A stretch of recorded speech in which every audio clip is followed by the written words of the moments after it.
بسم الله والصلاة والسلام على رسول الله. أهلا بكم وأهلا بكل اللي بيشوفنا ويتابعنا. النهاردة معانا وصفة جميلة وبسيطة جدا. هنعمل القرنبيط من غير ما نقليه.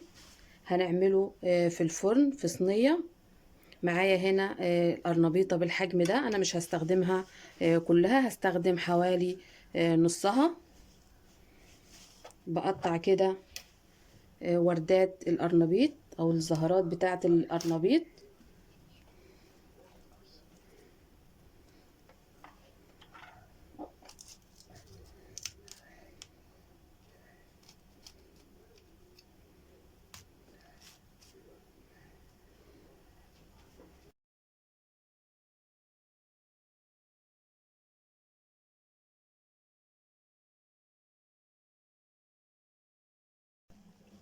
معايا المية غلت، بنزل بمعلقة ملح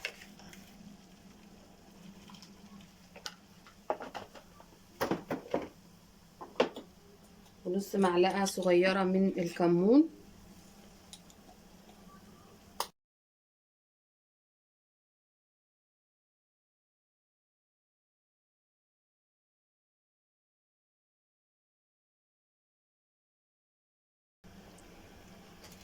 مش هنسلق القرنبيط جامد معانا، هنسلقه بس نص سلقة. 2 بيضة مع تتبيلة القرنبيط اللي معانا. ومعايا هنا الخضار اللي معايا هنا بصلة، فلفل رومي، فلفل احمر ممكن تستغني عنه. ومعايا طماطمايه وتوم. ومعايا هنا خضرة مشكلة، بقدونس وشبت وكزبرة. هنقطع الخضار اللي معانا وهنجيب الخلاط. بقطع الخضار اللي معايا اي تقطيعة.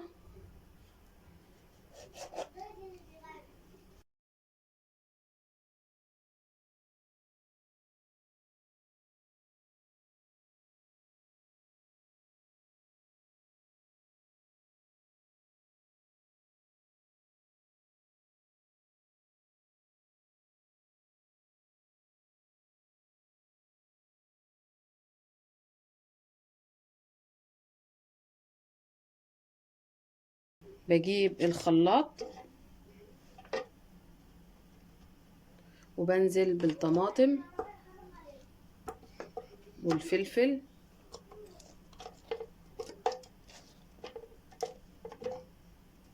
والبصل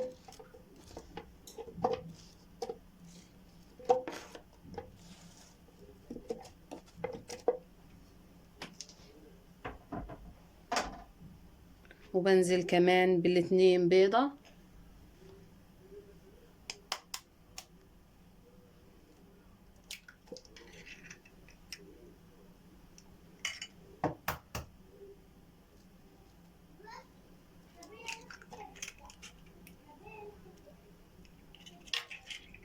ومعايا التوابل اللي معايا، بنزل بمعلقة ملح او نص معلقة ملح حسب الكمية اللي هتعمليها.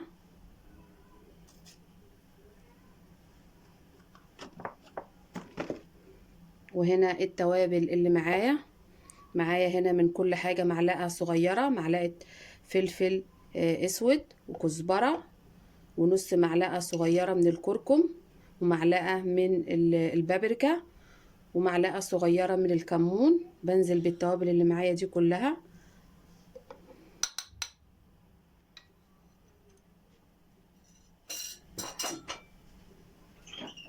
وهستخدم كمان نص كوباية من المية علشان المكونات دي تتضرب معايا في الخلاط. معايا كمان نص كوباية من المية عشان المكونات تتضرب معايا في الخلاط. ضربت الخضار اللي معايا كله في الخلاط، بنزل بيه في طبق كده عميق.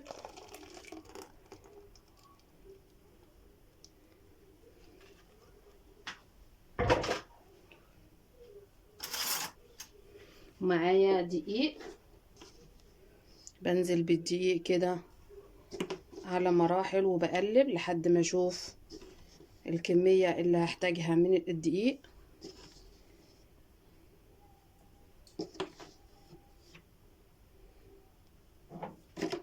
معايا كمان معلقتين من النشا،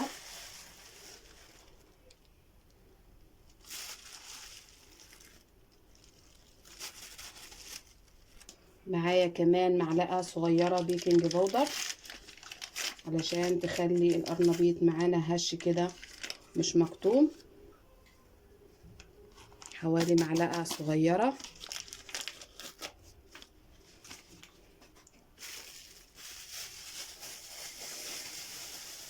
وبضيف كمان نص كده معلقة صغيرة او سنة من الكربوناتو.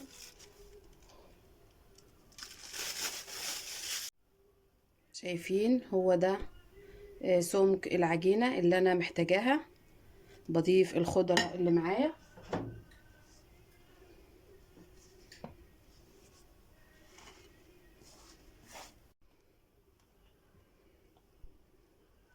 اخر مكون معانا هنضيف نص كوباية من الزيت. طبعا الزيت هنا مش كتير بالمقارنة، لو قليتيه في الزيت هتستخدمي ازازة زيت مش نص كوباية من الزيت. كمية الزيت بالنسبة للقلي بتبقى قليلة.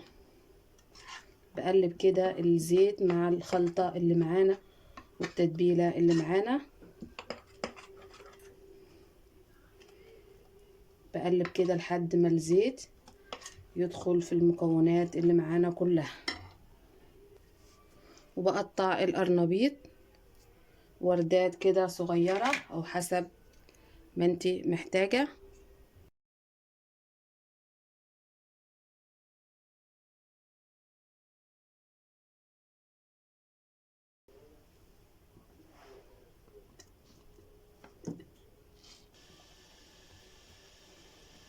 هقلب كل الكمية اللي معايا.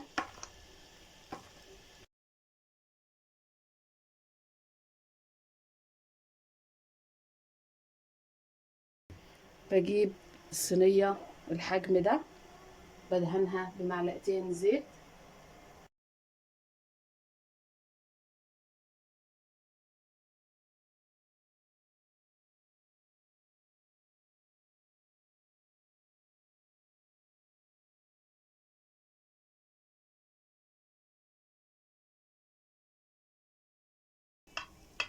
هساوي وش الصينية بالشكل ده علشان ما يتحرقش معايا.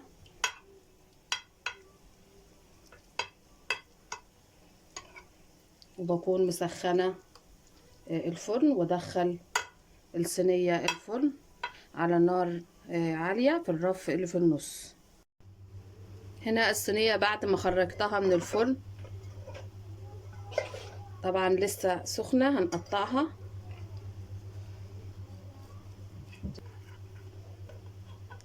طبعا بتسيبيها لما تبرد وهتطلع معاكي كل حتة بحتتها. بس شايفين معايا مستوية والسكينة طالعة نضيفة معايا وانا بقطعها.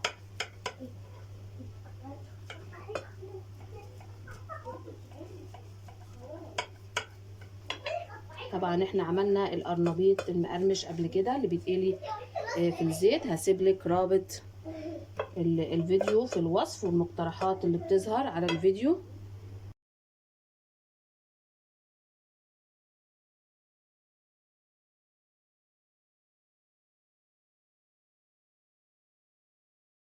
وده كان فيديو النهارده، هو وصفة النهارده.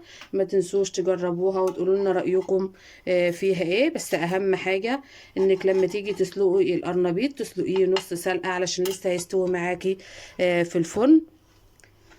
ودي طريقة تانية ممكن تعملي بيها القرنبيط غير انك تقليه في الزيت.